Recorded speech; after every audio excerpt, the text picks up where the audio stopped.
మన ఎమ్మెల్యే అభ్యర్థి రారు, కానీ వాళ్ళ మనుషులందరూ లోపల ఉంటారు.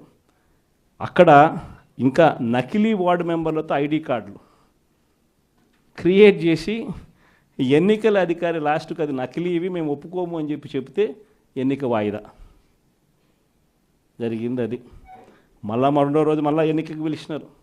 రెండో రోజు మళ్ళీ ఎన్నికకి వెళ్ళిపోతే రెండో రోజు ఏమంటాడు, ఎన్నికల అధికారి గుండెపోటు అంట. మళ్ళీ వాయిదా. బలం లేనప్పుడు ఇవన్నీ చేస్తూ ఉండరు. నేను చెప్తా ఉన్నా, ఎన్ని ఎగ్జాంపుల్స్ ఏదైతే చూస్తూ ఉన్నాం. ఇంకో చోట తుని నియోజకవర్గం 30కి 30 మనమే గెలిచాం. మరి వీళ్ళ దగ్గర నెంబర్లు ఎక్కడున్నాయి, బలం ఎక్కడుంది, ఏముంది? అయినా కానీ వైస్ చైర్మన్ పోస్టు వాళ్ళకే కావాలని చెప్పి ఏకంగా అడ్డంకులు క్రియేట్ చేయడం, వాయిదాల మీద వాయిదాలు వేయించడం, చివరికి ఏ స్థాయిలో భయపెట్టే కార్యక్రమం చేసినారంటే, మున్సిపల్ చైర్మన్ అనే అభ్యర్థి ఆడాయమ మున్సిపల్ చైర్మన్, నాకు ఈ పదవి వద్దు, నీ ప్రభుత్వంలో నాకు ఈ పోస్టు వద్దు అని చెప్పి రిజైన్ చేసి తీసుకోపో చంద్రబాబు అని చెప్పి చెప్పింది. అంటే ఆ స్థాయిలోకి ముఖ్యమంత్రులుగా ఉన్న వ్యక్తులు. ఒక తుని అనేది ఒక చిన్న ప్రాంతం, ఒక మున్సిపాలిటీ. అందులో ఎవడు మున్సిపల్ చైర్మన్ అయితే ముఖ్యమంత్రికి ఏం సంబంధం? ఏమవుతుంది? నువ్వే ముఖ్యమంత్రి స్థానంలో ఉండవు, తునికి ఎమ్మెల్యే కూడా మళ్ళా మీ వాడే, ఏం తేడా పడుతుంది? అయినా కూడా ఇది పరిస్థితి. ఇంకొకటి అత్తిలి 20కి మనం గెలిచింది 16, వాళ్ళు గెలిచింది, కూటమి ప్రభుత్వం గెలిచింది 4. ఆ 16లో ఒకడు సమ్ రీజన్ తను డిస్క్వాలిఫై అయినాడు. అంటే 15 మనకు, 4 వాళ్లకు. మరి ఎన్నికలు మనమే గెలవాలి కదా, అందరూ మన దగ్గరనే ఉండరు. చేసి ఎన్నికల అధికారి లాస్ట్కి అది నకిలీ, ఇవి మేము ఒప్పుకోము అని చెప్తే ఎన్నిక వాయిదా జరిగింది. అది మళ్ళా రెండో రోజు మళ్ళీ ఎన్నికకి పిలిచినారు. రెండో రోజు మళ్ళీ ఎన్నికకి వెళ్ళిపోతే రెండో రోజు ఏమంటాడు, ఎన్నికల అధికారి గుండెపోటు అంట. మళ్ళీ వాయిదా. బలం లేనప్పుడు ఇవన్నీ చేస్తూ ఉండరు. నేను చెప్తా ఉన్నా, ఎన్ని ఎగ్జాంపుల్స్ ఏదైతే చూస్తూ ఉన్నాం.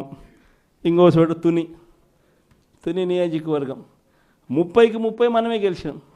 మరి వీళ్ళ దగ్గర నెంబర్లు ఎక్కడున్నాయి, బలం ఎక్కడుంది, ఏముంది? అయినా కానీ వైస్ చైర్మన్ పోస్టు వాళ్ళకే కావాలని చెప్పి ఏకంగా అడ్డంకులు క్రియేట్ చేయడం, వాయిదాల మీద వాయిదాలు వేయించడం, చివరికి ఏ స్థాయిలో భయపెట్టే కార్యక్రమం చేసినారంటే, మున్సిపల్ చైర్మన్ అనే అభ్యర్థి ఆడాయమ మున్సిపల్ చైర్మన్, నాకు ఈ పదవి వద్దు, నీ ప్రభుత్వంలో నాకు ఈ పోస్టు వద్దు అని చెప్పి రిజైన్ చేసి తీసుకోపో చంద్రబాబు అని చెప్పి చెప్పింది. అంటే ఆ స్థాయిలోకి ముఖ్యమంత్రులుగా ఉన్న వ్యక్తులు. ఒక తుని అనేది ఒక చిన్న ప్రాంతం, ఒక మున్సిపాలిటీ. అందులో ఎవడు మున్సిపల్ చైర్మన్ అయితే ముఖ్యమంత్రికి ఏం సంబంధం? ఏమవుతుంది? నువ్వే ముఖ్యమంత్రి స్థానంలో ఉండవు, తునికి ఎమ్మెల్యే కూడా మళ్ళా మీ వాడే, ఏం తేడా పడుతుంది?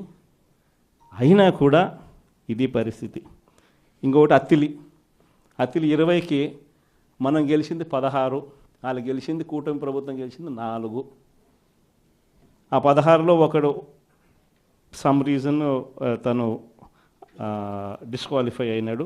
అంటే 15 మనకు, 4 వాళ్లకు. మరి ఎన్నికలు మనమే గెలవాలి కదా, అందరూ మన దగ్గరనే ఉండరు. వాళ్ళ దగ్గర కేవలం ఉండేది ఈ నలుగురికి తోడు ఇంకొకడు ఎక్స్ట్రా పోయినాడు, 5 మంది. మిగిలిన వాళ్ళంతా మన దగ్గరే ఉండరు. ఇక్కడ ఎన్నిక జరపరు, ఎన్నిక వాయిదా మీద వాయిదా, పోస్ట్పోన్మెంట్. ఎందుకంటే నెంబర్లు లేవు. ఇది జరుగుతూ ఉంది రాష్ట్రంలో. ఇలాంటి పరిస్థితుల మధ్య, ఇంతటి దారుణమైన రాజకీయ వ్యవస్థల మధ్య. Subscribe to Social TV Telugu for more videos. Hit the bell icon for faster updates.